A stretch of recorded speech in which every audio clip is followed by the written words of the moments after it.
یہ سال تھا سن 2000 کا، جب سندھ پولیس کی ٹیم مکمل طور پر ہتھیاروں سے لیس ہو کر کوئٹہ کے ایک مضافاتی علاقے میں موجود ایک گھر کا دروازہ بجا رہی تھی، اور پولیس کے جوانوں نے اس گھر کو چاروں طرف سے گھیر رکھا تھا۔ یہ گھر ایک بلوچ قبائلی سردار کا تھا، اور پولیس کا وہاں موجودگی کا انداز ایسا تھا جیسے کوئی بین الاقوامی مجرم یہاں پر موجود ہو۔ حیرت کی بات یہ تھی کہ اس چھاپے میں سندھ پولیس کے ساتھ بلوچستان پولیس بھی موجود تھی، جس سے یہ ظاہر تھا کہ یہ کیس سندھ پولیس کا تھا، لیکن بلوچستان پولیس ان کی معاونت کر رہی تھی۔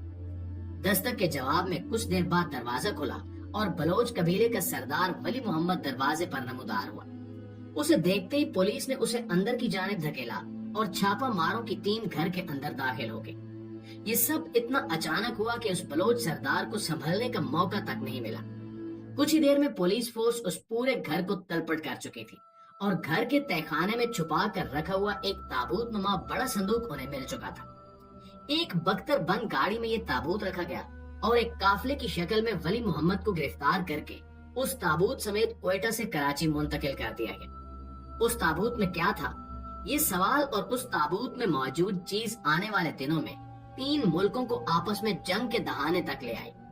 اس تابوت کی ملکیت کا دعویٰ کرتے ہوئے ایران اور افغانستان نے پاکستان کو حملے کی دھمکیاں بھی دی، اور عالمی عدالت انصاف سمیت یونیسکو اور اقوام متحدہ سے رجوع کرنے کی دھمکی بھی دی گئی۔ آخر اس تابوت کے اندر ایسا کیا تھا جس کی وجہ سے یہ تینوں ملک اس کی ملکیت حاصل کرنے کے لیے بےتاب ہو رہے تھے؟ اس تابوت میں ایک ایسی چیز تھی جس کے حصول سے کوئی بھی ملک چند ہی مہینوں میں کروڑوں ڈالر کما سکتا تھا۔ یہی وجہ تھی کہ یہ تینوں ملک اس کے حصول کے لیے پاگل تھے، اور اپنے اپنے وسائل اس تابوت کے حصول کے لیے جھونک رہے تھے۔ ناظرین گرامی، یہ کہانی شروع ہوتی ہے کراچی سے، جب کراچی پولیس نے آن لائن ایک ایسی ویڈیو دیکھی جس نے ان کے ہوش اڑا دیے۔ کراچی کا ایک نوجوان جس کا نام علی اکبر تھا، اس نے انٹرنیٹ پر ایک ویڈیو پوسٹ کی۔ اس ویڈیو میں علی اکبر ایک تابوت کو کھول کر اس کے اندر موجود ایک ممی کی ویڈیو بنا رہا تھا، اور علی اکبر کا دعویٰ تھا کہ یہ ممی 2500 سے 3000 سال پرانی ہے، اور یہ ممی وہ بیچنے کے لیے تیار ہے۔ علی اکبر نے آن لائن اس ممی کی نیلامی شروع کی، اور اس کے لیے ابتدائی قیمت 60 کروڑ روپے رکھی۔ سن 2000 میں 60 کروڑ روپے بڑی اہمیت کے حامل تھے۔ کراچی پولیس کو جیسے ہی اس ویڈیو کے بارے میں علم ہوا اور انہیں یہ پتا چلا کہ یہ ویڈیو کراچی کے کسی علاقے سے اپلوڈ کی گئی ہے، تو ان کی جان ہلک میں آ گئی۔ بین الاقوامی بدنامی کے خوف سے پولیس ڈپارٹمنٹ کی ساری توانائیاں علی اکبر کو ٹریس کرنے میں لگا دی گئیں، اور آخر کار چند دنوں بعد علی اکبر کو گرفتار بھی کر لیا گیا۔ لیکن ابھی تو کہانی کا آغاز ہوا تھا۔ علی اکبر نے گرفتار ہونے پر بتایا کہ جس تابوت کے بارے میں وہ بات کر رہا ہے، وہ اس کے بارے میں محض اتنا ہی جانتا ہے کہ یہ تابوت ایک بلوچ قبائلی سردار جو کوئٹہ کے مضافات میں مقیم ہے، اس کے گھر تہخانے میں ہے۔ اس سردار نے علی اکبر کو کراچی سے بلایا تھا اور یہ تابوت آن لائن فروخت کرنے کا کہا تھا۔ معاوضے میں ایک معقول کمیشن طے پایا جو بلوچ سردار نے علی اکبر کو دینا تھا۔ اب اگلا مرحلہ اور زیادہ سخت ہو چکا تھا، کیونکہ بلوچستان پولیس کی معاونت کے بغیر اس بلوچ سردار کو قابو نہیں کیا جا سکتا تھا۔ اعلیٰ افسران پر مشتمل سندھ پولیس کی ایک ٹیم ترتیب دی گئی، اور سادہ کپڑوں میں ملبوس یہ ٹیم ریڈ سے کئی دن پہلے کوئٹہ پہنچ گئی۔ بلوچستان پولیس سے مشاورت اور معاونت کا معاملہ طے پانے کے بعد اس بلوچ سردار کی ریکی کی گئی، اور جب یہ معلوم ہوا کہ وہ فلاں وقت پر گھر آتا ہے تو اسی وقت ریڈ کی منصوبہ بندی کر لی گئی۔ یوں مقررہ وقت پر ریڈ مار کر نہ صرف اس بلوچ سردار کو گرفتار کر لیا گیا، بلکہ اس کے گھر میں موجود وہ تابوت بھی نکال لیا گیا۔ کراچی پولیس کو لگا کہ شاید اب یہ کیس حل ہو جائے، لیکن یہ تو بین الاقوامی طور پر بڑی مشکلات کا ایک چھوٹا سا نقطہ آغاز تھا۔ اگر یہ تابوت واقعی کسی مصری شہزادی کا ہوتا، جیسا کہ علی اکبر نے اپنی ویڈیو میں بتایا تھا، تو یہ تابوت بڑی قیمتی چیز تھی، کیونکہ یہ پاکستان سے برآمد کیا گیا تھا۔ اس لیے نہ صرف پاکستان اس ممی کی ملکیت کا دعویٰ کر سکتا تھا، بلکہ اس تابوت کو نمائش کے لیے رکھ کر اس سے کروڑوں ڈالرز کا زر مبادلہ کمایا جا سکتا تھا۔ حکومت پاکستان نے فوری طور پر پاکستان کے ایک مقامی آرکیالوجسٹ کو ہائر کیا، اور اس سے ممی کی کاربن ڈیٹنگ اور دیگر معلومات جانچنے کا ٹاسک دیا گیا۔ یہ ماہر آرکیالوجسٹ فوراً ہی اپنے کام میں لگ گیا۔ اس ممی کے سینے پر سونے سے بنا ہوا ایک تختی نما ٹیبلٹ موجود تھا، جس پر نامعلوم زبان میں کچھ لکھا ہوا تھا۔ اسی طرح سے اس تابوت کے اندر کی طرف بھی کچھ تحریریں موجود تھیں جنہیں ڈی کوڈ کیا گیا، اور مصری ماہرین کی مدد سے اس تحریر کو سمجھ لیا گیا۔ ان تحریروں کے مطابق یہ ممی ایران کے کسی شہزادی کی تھی جسے مصری ماہرین کی مدد سے حنوط کیا گیا تھا اور اس کے جسم پر شہد اور موم لگا کر اسے محفوظ کر لیا گیا۔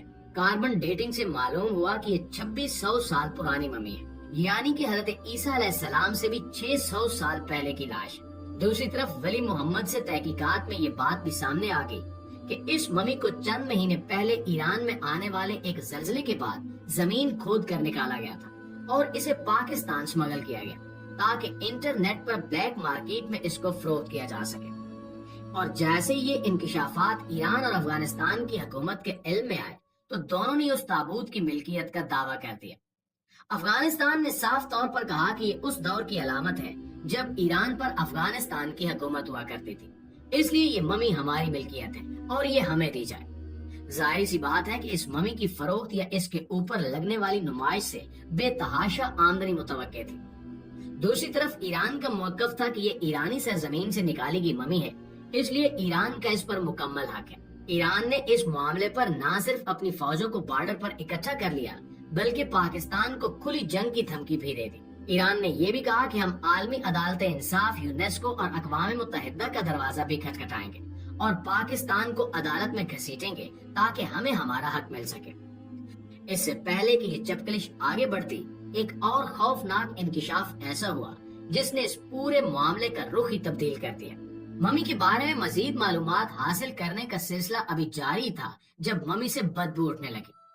یہ امر بڑا حیران کن تھا کیونکہ آج تک ایسا نہیں ہوا تھا کہ ایسی ممیاں سڑنے اور گلنے لگے اور ان میں سے بدبو اٹھنے لگے۔ حالانکہ اس ممی کو کنٹرول ٹیمپریچر میں رکھا گیا تھا تاکہ اس میں کوئی تغیر واقع نہ ہو، اور جب ان پر ریسرچ کی گئی تو معلوم ہوا کہ ممی 2500 سال پرانی نہیں بلکہ صرف 4 سال پرانی ہے۔ ایران میں کسی لڑکی کو 1996 میں قتل کیا گیا تھا اور اس کی لاش کو محض 24 گھنٹے بعد ہی حنوط کر کے تابوت کی شکل دی گئی تاکہ اس جعلی ممی سے پیسے کمائے جا سکے۔ یہ معلومات ایرانی حکومت کو دی گئی اور ایرانی حکومت نے اپنے ملک میں موجود اس اسمگلر کو بھی گرفتار کر لیا جس نے یہ ممی پاکستان اسمگل کی تھی۔ اس نے بھی اعتراف کیا کہ ہم نے ایک ایسی لڑکی کی قبر کھود کر یہ لاش نکالی تھی جسے کسی جھگڑے کی وجہ سے قتل کیا گیا تھا، اور ہم نے اس لاش کو اندر سے مکمل طور پر صاف کر دیا اور نا تجربہ کاری کی وجہ سے اس کا دل بھی نکال لیا۔ یوں یہ بات سامنے آ گئی کہ یہ لاش ایک معصوم اور بے قصور لڑکی کی ہے۔ اگر یہ انکشاف نہ ہوتا تو شاید چند ہی مہینوں میں یہ تینوں ملک ایک دوسرے سے دست و گریباں ہو جاتے اور عالمی سطح پر بڑا مسئلہ کھڑا ہو جاتا۔